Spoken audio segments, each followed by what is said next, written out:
Japan में नए साल पर आए 7.4 तीव्रता के भूकंप ने तबाही मचा दी, जिसकी चपेट में आकर अब तक 24 लोगों की मौत की खबर है, जबकि कई घायल हैं। कुछ इलाकों में भूकंप के कारण आग भी लग गई, जिसकी चपेट में आकर करीब 200 इमारतें तबाह हो गईं। बचाव एवं राहत कार्य के लिए सेना को उतार दिया गया है। सोशल मीडिया पर कई वीडियो वायरल हो रहे हैं, जिनमें भूकंप का खौफनाक मंजर देखने को मिल रहा है। वीडियो में भूकंप के दौरान सड़क पर खड़े वाहन हिलते दिखे, समुद्र में ऊंची लहरें उठती दिखाई दी। भूकंप इतना तेज था कि जापान में सुनामी का अलर्ट भी जारी कर दिया गया। मीडिया रिपोर्ट्स की माने तो कुछ जगह सुनामी आई भी। जापान की मौसम विज्ञान एजेंसी JMA के मुताबिक भूकंप इशिकावा प्रांत के अनामिजू शहर में आया। इसका केंद्र धरती से 10 किलोमीटर नीचे था। रिक्टर स्केल पर इसकी तीव्रता 7.4 मापी गई।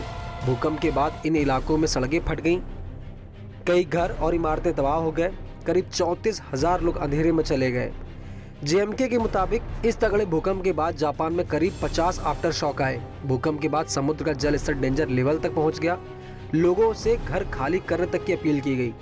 भूकंप के बाद जापान में समुद्री किनारे बसे शहरों के साथ साथ निगाटा, टोयामा, यामागाटा, फुकुई और होन्यो प्रांत में सुनामी की चेतावनी जारी की गई। वहीं भूकंप के बाद सुनामी का खतरा देखते हुए इंडियन एम्बेसी ने इमरजेंसी नंबर जारी किए। इंडियन एम्बेसी ने सोशल मीडिया प्लेटफॉर्म X पर लिखा, जापान में आए भूकंप और सुनामी के संबंध में किसी से भी संपर्क करने के लिए एक इमरजेंसी कंट्रोल रूम स्थापित किया गया है। किसी भी सहायता के लिए इन इमरजेंसी नंबरों और ईमेल ID पर संपर्क किया जा सकता है। जापान भूकंप के सबसे ज्यादा सेंसिटिव एरिया में है। यहाँ भूकंप आते रहते हैं क्योंकि ये दो टेक्टोनिक प्लेटों के जंक्शन के पास स्थित है। इशिकावा प्रांत में जहाँ भूकंप आया, वो इलाका महासागर के चारों ओर भूकंपीय फॉल्ट लाइनों की एक घोड़े की नाल के आकार की श्रृंखला रिंग ऑफ फायर के करीब स्थित है। रिंग ऑफ फायर ऐसा इलाका है जहाँ कॉन्टिनेंटल प्लेट्स के साथ साथ ओशनिक टेक्टोनिक प्लेट्स भी मौजूद हैं। ये प्लेट्स आपस में टकराती हैं तो भूकंप आता है। इनके असर से ही सुनामी आती है और वोल्केनो भी फटते हैं। दुनिया के 90% भूकंप इसी रिंग ऑफ फायर के पास आते हैं। यह क्षेत्र 40,000 किलोमीटर में फैला है। दुनिया में जितने सक्रिय ज्वालामुखी हैं, उनमें से 75% इसी क्षेत्र में है। कोई भूकंप कितना खतरनाक है, इसे रिक्टर स्केल पर मापा जाता है। भूकंप में रिक्टर पैमाने का हर स्केल पिछले स्केल के मुकाबले 10 गुना ज्यादा खतरनाक होता है। 0 से 1.9 की तीव्रता वाले भूकंप का पता सिर्फ सिस्मोग्राफ से ही चलता है।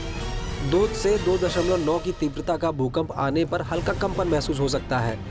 3 से 3.9 की तीव्रता का भूकंप आने पर ऐसा लगता है जैसे कोई भारी वाहन आपके बगल से गुजर गया हो। 4 से 4.9 की तीव्रता के भूकंप में कांच की खिड़कियां टूट सकती हैं, दीवारों पर टंगे फ्रेम गिर सकते हैं।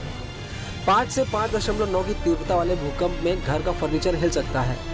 6 से 6.9 की तीव्रता वाला भूकंप इमारतों की नींव को दरका सकता है, ऊपरी मंजिलों को नुकसान पहुंचा सकता है।